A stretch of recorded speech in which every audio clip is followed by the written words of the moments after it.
Hello and welcome to a CMS Forex daily video recap. I'm your fundamental market analyst, Nick Nassad. Today is Monday, June 28th, 2010.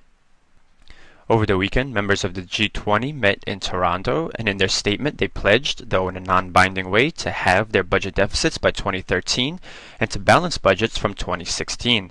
That shifted the focus of the G20 from growth at all costs towards fiscal responsibility. However, the worry is that these actions would dampen growth in the near term. European leaders saw a green light to pursue their austerity measures, which they consider essential to restoring market confidence in the euro, which had been dented by the Greek financial crisis, as well as general concerns about high European sovereign debt. The G20 statement means that the European consolidation programs have been endorsed and accepted by others at the G20 level. The language in the statement did say that countries with different priorities will move towards those 2013 and 2016 targets at a different pace, with the aim of preserving global growth prospects. Therefore, European countries are expected to be more aggressive in reining in budget deficits than will North American countries such as the US and Canada, which could mean faster growth in those nations, which could negatively affect the euro. However, it seems that the world's central bankers have endorsed the idea for an early drive for deficit reduction, warning that it's surging interest rates and not necessarily the reduction of stimulus spending that can derail the global recovery. The focus then is on the high and rising levels of public debt as the main detriments to the health of the global economy.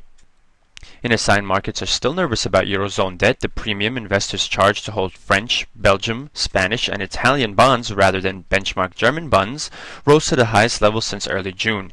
The market is turning its attention back to the wobbly state of the global economy and the prospects for slow growth ahead as governments try and consolidate their bloated budgets. That focus will benefit safe haven currencies like the yen and dollar, as well as lower yields on US Treasuries.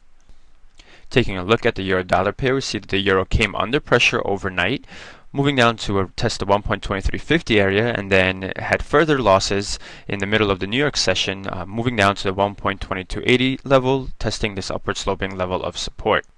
So the markets are deciding to focus on the risks associated with austerity measures, which could mean weaker growth in the eurozone, and therefore are buying the dollar against the euro. However, to see a more sustained move against the euro, we would have to see the lows from last week around 1.2250 and at 1.22 taken out. Turning to some other euro crosses, however, we see key levels of support broken in today's trading.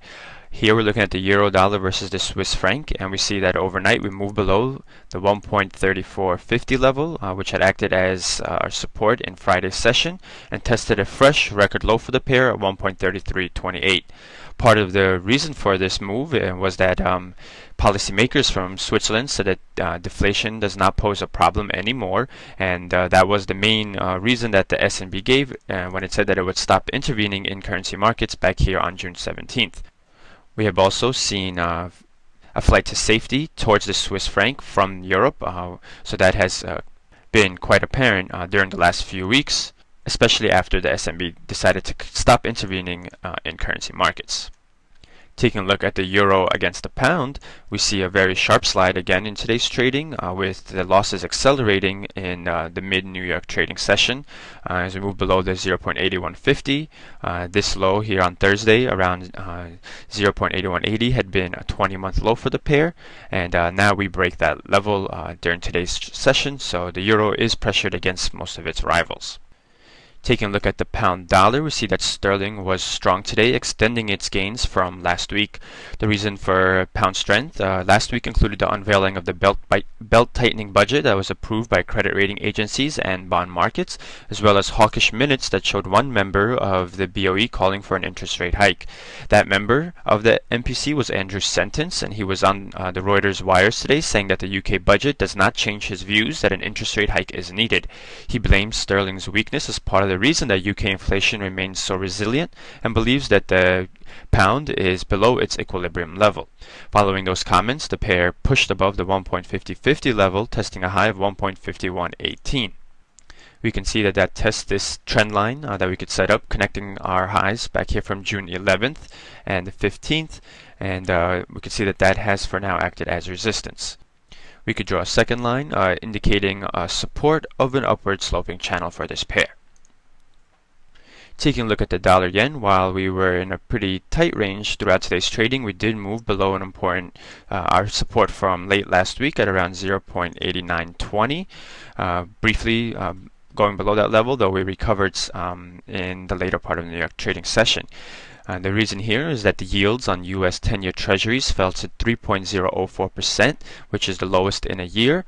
As the price of U.S. debt gained, prices move inversely to yields, as a report indicating inflation was contained last month, and economists say that the non-farm payroll report later this week will show employers eliminating 115,000 jobs in June. Now, we did have U.S. stocks bounce back from opening negative and were positive during the middle of New York trading, so that gave this pair a little bit of a boost following the move to the 89.05 level. Now, the dollar-yen pair is ultra-sensitive to changing yields, as Japanese investors are seeing the spread between U.S. bonds and comparable Japanese bonds tighten, which makes investing in U.S. treasuries less promising for them. As a result, the pair has been diving over the past few weeks, following our break of this 90.80 level over here in June 17th. We now test the lows that we had seen back in late May, and we'll see if that can hold support. Otherwise, we can test the low from May 6th around the 88 level. Commodity currencies consolidated for the most part today. Here the US dollar, Canadian dollars trading in a pretty tight range of about 50 pips, so not much going on there. Similarly, the Australian dollar-US dollar pair was trading in a tight range, though that means it held on to the gains that it saw in late Friday trading. Traders will now look towards fundamental data, including US data on manufacturing in the middle of the week, but especially the Friday non-farm payroll release. We had one report come out from the US today, and that was personal incomes and spending. Consumer spending, which is a growth engine for the U.S. economy, was up 0.2% in May after a flat reading in April. Meanwhile, incomes rose 0.4% in May, following a 0.5% increase in April. The U.S. economy had come out of its severe recession in the second half of 2009, but it was helped by federal stimulus as well as record low interest rates. To continue to grow this year, household spending and company investments need to make up for the fading government stimulus. While spending is being curtailed, consumer spending by high unemployment rate and heavy debt loads, there is a gradually improving jobs market, and the benefits for the unemployed are helping to keep spending and incomes up. Also, from today's report, we saw that consumers boosted savings as the national savings rate rose to 4.0% from 3.8% in April. Also, a price gauge that's closely watched by the U.S. Federal Reserve was tame in May, which gave the central bank continued reason to keep rates near zero in order to support the recovery and bring unemployment down. The core price index for personal consumption expenditures, which excludes food and energy prices, rose 0.2% in May from April, and on a year-over-year basis, the increase was 1.3%. So it's good to see incomes and personal spending up, but we'll see how this data continues as we head into June and July. An important key indicator of consumer spending is car sales, and we will have the monthly car figures coming out this week as well. Taking a look at the upcoming fundamental docket for the next session, we have some end-of-the-month releases from Japan, including household spending, the unemployment rate, as well as a preliminary reading of industrial production. Overnight, we get a consumption indicator from Switzerland, as well as net lending to individuals figures from the UK, as well as a final version of mortgage approvals. In the North American session, Canada releases its producer prices, while the U.S. posts data on housing prices as well as consumer confidence in tomorrow's session. And that will conclude today's broadcast. For more news, videos, and analysis, please visit our site, cmsfx.com. I want to thank you for watching and wish you good trading.